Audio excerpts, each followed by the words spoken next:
In this tutorial, I am going to teach you how to draw the shear force and bending moment diagram of a simply supported beam carrying an eccentric point load.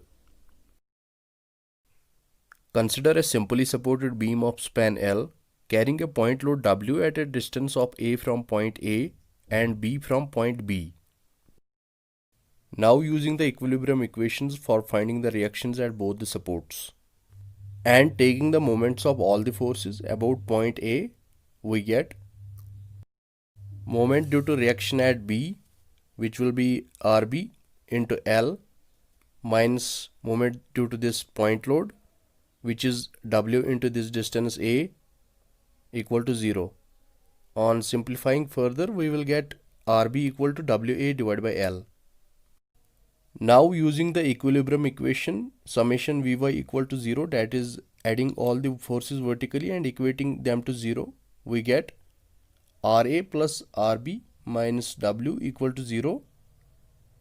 On simplifying further, we will get RA equal to W into L minus A divided by L, while L minus A is equal to B. So finally we will get RA equal to WB divided by L. Now consider a section XX between A and C at a distance of X from and A.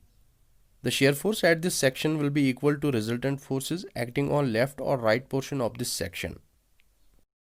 Let's consider the left portion of this section for calculation purpose. The resultant force acting on left portion of the section XX is plus WB divided by L and is acting upwards. And we already know from the sign conventions that the resultant force acting upwards in the left portion is considered positive.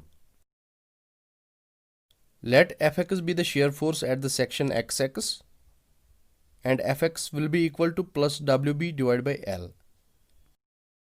Hence shear force is constant between A and C and is equal to plus Wb divided by L.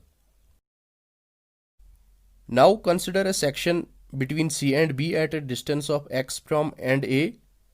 The resultant force acting on left portion of this section will be equal to plus Wb divided by L minus W.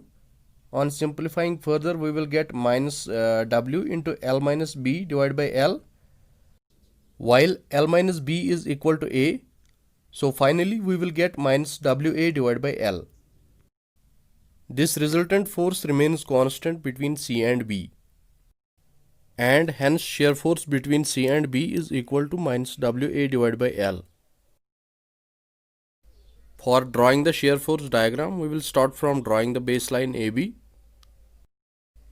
As the shear force calculated at point A is plus WB divided by L, so we will draw plus WB divided by L to some scale above the baseline.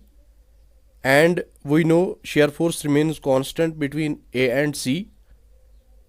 So we will draw a straight line from point A to C parallel to the baseline.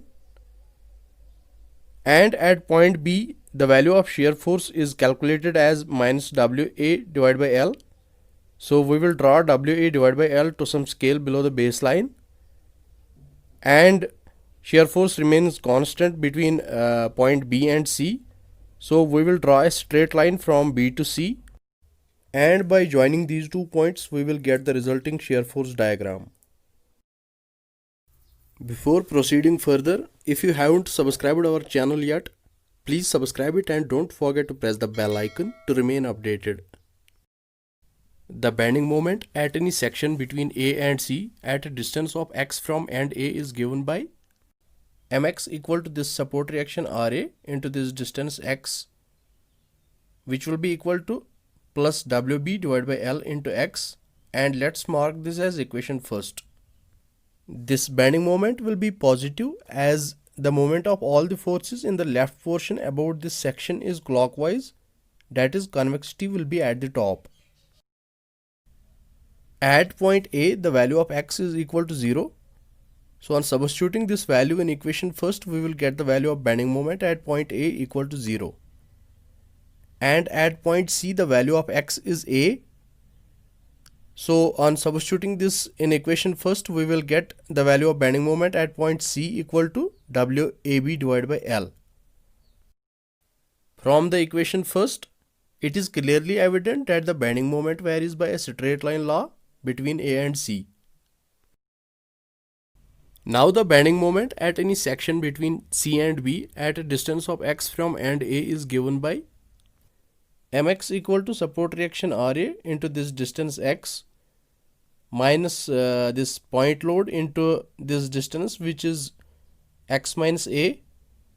So mx will be equal to wbx divided by L minus wx minus wa, and let's mark this as equation 2.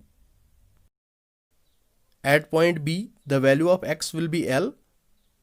On substituting this value in equation second, we will get the value of bending moment at point B equal to 0.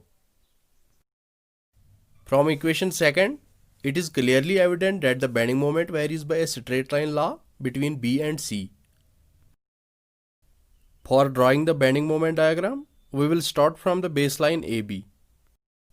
At the points A and B, the value of bending moment is calculated as 0. So we will mark these 2 points as 0. The bending moment calculated at point C is plus WAB divided by L. So we will draw plus WAB divided by L to some scale above the baseline at point C. And by joining these 2 points, we will get the resulting bending moment diagram. So this was all for today. For much more informative and interesting content, subscribe my YouTube channel and don't forget to press the bell icon to remain updated. We'll catch you up soon. Thank you.